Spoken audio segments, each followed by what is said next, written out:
Let's face it, life is overwhelming. We're constantly bombarded by the pressures of social media, economic uncertainty, and relentless productivity demands. Oftentimes finding ourselves, after a long day of our fast-paced life, coming home to an environment that feels just as chaotic as the outside world. And as someone that is a bit prone to feeling anxious and overwhelmed, there have been numerous occasions that I have felt just completely frozen by the simplest household tasks. But after having lived a simple and minimalistic lifestyle for years now, I've been able to incorporate my own set of techniques that have allowed me to greatly regain control of my own life. These are my easy decluttering tips when feeling overwhelmed. SOS, or start out small. When we think of clutter, we think of it as a whole, instead of the compounding effect of neglecting simple tasks. Oftentimes with clutter, we catch ourselves being in a constant cycle of feeling overwhelmed, to then feeling frustrated, to then feeling overwhelmed all over again. So I want to explain the psychological reason that this actually happens. Life up to the formation of modern society was directly based on survival, greatly aided in the fight or flight response. However, in today's modern society, we are constantly being faced with the third response, freeze. Freeze prompts a preparation phase instead of an immediate call to action, which is a response that often correlates to feeling overwhelmed.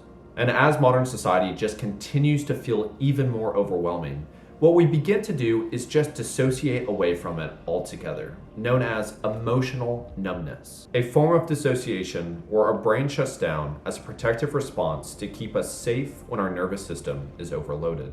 And to those that have ADHD, this is very similar to a term called overwhelm shutdown. This is often why we get a storage unit just for a month and end up not having touched it 5 years later. Clutter up a room so much, we instead just keep the door closed. Or accumulate so many things in our garage, we decide to just never go in there. Instead of seeing clutter as a whole, reinforcing our dissociation, we need to incorporate techniques of prioritizing these simple tasks. Instead of feeling so overwhelmed by having to face your parents' belongings that have been stuffed in the basement for years, instead just say, I'm gonna go down there and simply only focus on their old kitchenware. Or instead of saying, my closet is so full of things I can't even open the door without things falling at me.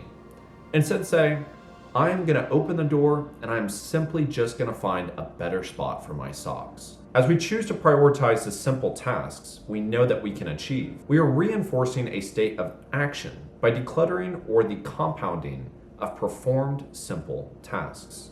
But we have to acknowledge the fact that we need to give ourselves grace. If we consistently just stay in this frustrated mindset, all it is doing is reinforcing that dissociation. Even the smallest steps can compound into the biggest actions. Have a dump spot. Have a dump zone. I like to think of a dump zone as a necessary spot to, in a way, gather clutter. Take this area by my door, for example. I've tried many different ways to keep this area tidy, and it seems no matter what, I either can't find what it was that I had moved, or it just takes me substantially longer to be able to find where I had put it.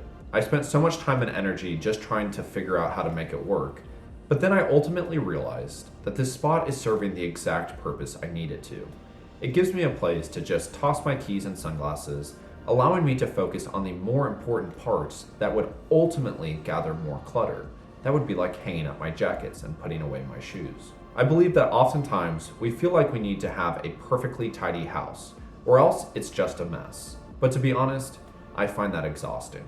I often question, why do we put so much pressure on ourselves? The whole point in decluttering is to grant you an environment that is more peaceful and relaxing. If I have to constantly go out of my way just to clean one area of my home, I have to ask myself, what is the actual purpose in this if it is actually making my life more challenging?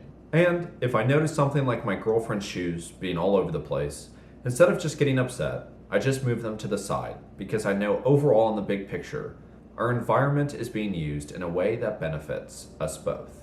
The fire method. This simple tip relates more to emphasizing a fight or just an action response to the state of feeling overwhelmed. When we work out, we set a specific number of reps that we need to achieve, causing us to have an artificial boundary to help us push through the resistance. And if we do not have this boundary, oftentimes we will not be able to hit the goal that we're trying to achieve. And I found on numerous occasions, whenever I was doing just a simple declutter, it was taking me far longer than I thought that it should, bouncing from feeling overwhelmed to frustrated to back to feeling overwhelmed once again. One day I heard about the fire method as a way to be able to help declutter. And for some reason, I actually looked up how long it takes for a room to get entirely engulfed in flames. And it turns out to be 5 minutes on average. So I updated the fire method just a little, and I would imagine that my apartment caught on fire. And I would set a 5-minute timer and would discover that I very quickly knew already what it was that I wanted to keep. And if I was to ask you to imagine your home being caught on fire, there would be a couple things that would automatically pop into your mind that are worth keeping because it provides that much value. So it shows us that we already know what it is that we want in our environment.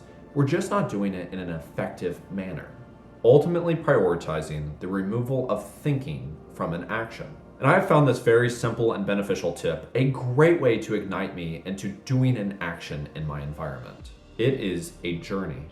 So this entire video was inspired by a conversation I recently had with my dad, as he had just mentioned how he had finished decluttering his garage, something that he had wanted to do for such a long time. But what really stood out to me in the conversation was truly how frustrated and upset he was with the finished result, because it didn't look like what he had imagined. And it wasn't until he took a moment and reflected on all the progress that he had made did he actually feel accomplished and was proud of what he had done, knowing that there were still moments of refinement that needed to happen. And I feel that this summarizes very well into the overall message in this video. Society gives us the illusion that life is very overwhelming, constantly having us pursue something in our lives that doesn't actually provide value, artificially creating this frozen state in our minds, turning out to just dissociate away from everything. If we do decide to act, rarely are we satisfied, just feeding the reinforcement to dissociate away from the world around us. When we begin to take a simple approach to life, or decluttering, we begin to find the intention behind what it is that we're actually wanting to do. Understanding that our environment may not be exactly what we want, but it aids in the life that we want to live. Realizing the fundamental principle that we are enough, and we just need to give ourselves some grace. I really hope that you found value in this today, and if you haven't already and you have some time, please consider watching my most recent video on why I live a simple life. I truly believe that this is one of my most important videos that I have released. Thank you so much.